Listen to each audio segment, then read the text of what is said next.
আমার এতদিনের শখের জিনিসটা আজকে আব্বু গিফট করলো। আমি তো ভীষণ খুশি। দেখো আমার বেডরুমটা কি সুন্দর লাগতেছে এখন। এইরকম একটা ড্রেসিং টেবিলের শখ আমার অনেক দিনের ছিল। আজকে সকাল সকাল বাসার নিচে এসে দেখি একটা ভ্যান আসছে, আর ভ্যানের মধ্যে এই ড্রেসিং টেবিলটা সবকিছু খুলে খুলে নিয়ে যাওয়া হচ্ছে আমাদের বাসায়। আব্বু নাকি এটা আমাকে অ্যানিভার্সারিতে গিফট করতে চাইছিল, বাট একটু লেট হয়ে গেল এই জিনিসটা আসতে। যাই হোক, আমি তো ভীষণ খুশি। এইরকম একটা ভ্যানিটির ডিজাইন আমি আমার আম্মুকে সেন্ড করছিলাম অনেক দিন আগে, আর আব্বু আম্মু মিলে প্ল্যান করে এই জিনিসটা আমাকে বানাই দিল। ওনারা এই জিনিসটা সুন্দর করে আমার বেডরুমে নিয়ে আসলো, সবকিছু এখন সেট করে দিচ্ছে তারাই। আমার তো দেখতেই ভীষণ ভালো লাগতেছে। আমার রুমে কত সুন্দর একটা ভ্যানিটি থাকবে এখন, তাও আবার এই মিররের চারিপাশে এতগুলা করে লাইট, সবগুলা লাইট ওনারা সেট করে দিল। আর জ্বালানোর পর দেখো কত সুন্দর লাগতেছে এখন এই ভ্যানিটিটা দেখতে। আসলে এইরকম একটা ভ্যানিটির শখ হয়তো প্রত্যেকটা মেয়েরই থাকে, যেখানে তার নিজের সাজার জিনিসগুলো, স্কিন কেয়ার প্রোডাক্ট গুলো সুন্দর করে অর্গানাইজ করা থাকবে। আমি তো আমার সাজাগোজা জিনিস, কসমেটিক সবকিছু এখানে সুন্দর করে সাজিয়ে রাখতেছি। একদম মুছে মুছে ক্লিন করে রাখবো সব। জিনিসটা সাদা হয়, এই ফার্নিচারটা যত্ন আমার একটু বেশি করতে হবে। আর এই ভ্যানিটিটাতে চুড়ির আলনাও দিয়ে দিছে। চুড়ি জিনিসটা আমার অনেক বেশি পছন্দের, বিশেষ করে কাচের চুড়ি পরতে আমি অনেক পছন্দ করি।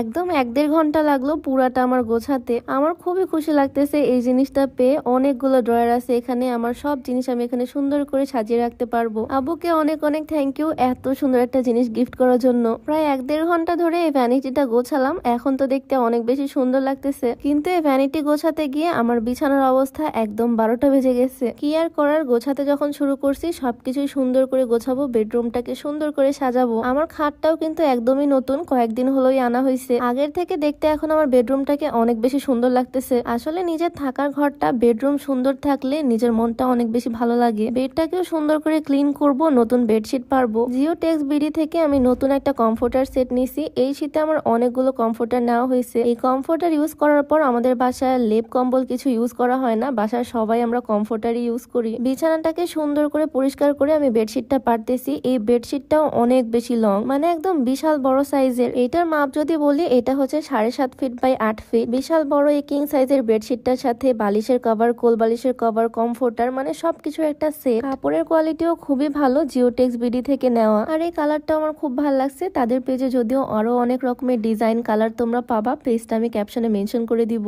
বেডের সাথে একদম ম্যাচিং বেডশিট, বালিশের কভার, বিছানার চাদর রাখলে বিছানাটা দেখতেও অনেক বেশি সুন্দর লাগে। আর এই শীতে এই কমফোর্টারই হচ্ছে আমার সঙ্গী। এই কমফোর্টার গুলোর কিন্তু ওজন খুবই হালকা হয়, তবে প্রচুর পরিমাণে গরম। জিওটেক্স বিডি ফেসবুক পেজ থেকে এটা নেওয়া। ফেসবুক পেজটা আমি ডেসক্রিপশনে মেনশন করে দিব, নাম্বারটাও স্ক্রিনে দেওয়া থাকবে। বেডটাকেও সুন্দর করে ঝেড়ে মুছে পরিষ্কার করে নতুন জামা কাপড় পরালাম। আর এখন আমার বোরকার আলনাটাকে সাজাবো। বোরকার আলনাতে সেদিন সবগুলো বোরকা আমি রাখতে পারিনি, কারণ হ্যাঙ্গার ছিল না। আজকে নতুন হ্যাঙ্গার কিনে আনছি, আর হ্যাঙ্গার গুলো দিয়ে অনেকগুলো বোরকাই আমি এখানে সাজাতে পারছি। বেডরুমের এক সাইডে আমি এই বোরকার আলনাটা রেখে দিছি, এখানে আমার সব রকমের বোরকা গাউন রাখবো। দেখে তো মনে হচ্ছে একদম বোরকার শোরুম। যাই হোক, আমার বেডরুমটা দেখতে এখন অনেক বেশি ভালো লাগতেছে। আমার শখের জিনিসটা আসার পর তো দেখতে আরো বেশি সুন্দর হয়ে গেছে আমার রুমটা। আব্বুর দেওয়া এই গিফটটা আমার ভীষণ পছন্দ হয়েছে, আর আমার পুরো রুমটাই এখন দেখতে আগের থেকে অনেক বেশি সুন্দর লাগতেছে। তোমাদের কাছে কেমন লাগলো অবশ্যই কমেন্টে জানিও। তো আজকের ভিডিওটা এখানেই শেষ করছি। সবাই ভালো থাকো, সুস্থ থাকো। দেখা হয়ে যাবে নতুন কোনো ভিডিওতে। সবাইকে আল্লাহ হাফিজ।